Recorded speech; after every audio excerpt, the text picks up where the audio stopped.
Madam Speaker, when we talk, the gentleman from Massachusetts mentioned the fact that over the last few years we'd gotten ourselves into the ditch.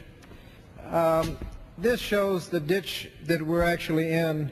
In 1993, we passed a budget that dug ourselves out of a ditch, created surpluses as far as I could see. In fact, in 2001, when we came into session, we had a surplus sufficient to put us on track to paying off the entire national debt held by the public by last year.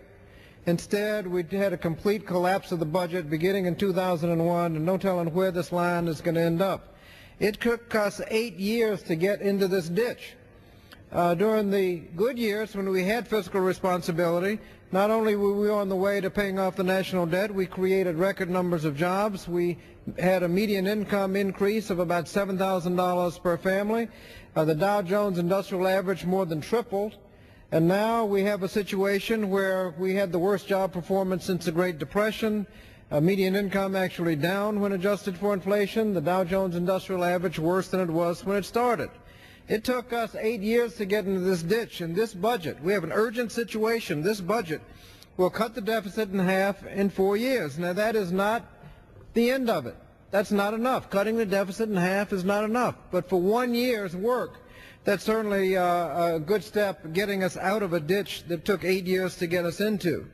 Now, we have a situation where the new budget will restore pay-go. That is, any new program will have to be paid for. The reason we could get it in this kind of ditch was we passed tax cuts that weren't paid for, we had spending that wasn't paid for, but under this budget, any new initiative we have to be paid for, and that's going to be hard.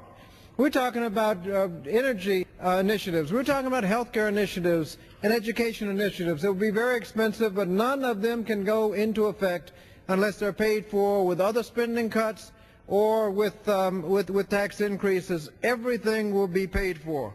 This is in stark contrast to what happened in 2001, where we just we didn't pay for anything, we went right in the ditch, we didn't create any jobs, and it is urgent that we pass this budget to get back on the track that we were in 1993, where the budget created jobs, median income up, economy was good, and we're on the way to paying off the national debt, instead of the ditch we're in today, where we have, in the last 8 years, the worst job performance since the Great Depression, huge deficits as far as the eye can see, and we're taking a major step in the right direction. So, Madam Speaker, I would hope that we would adopt the budget so we can get on the job of restoring the economy and balancing the budget.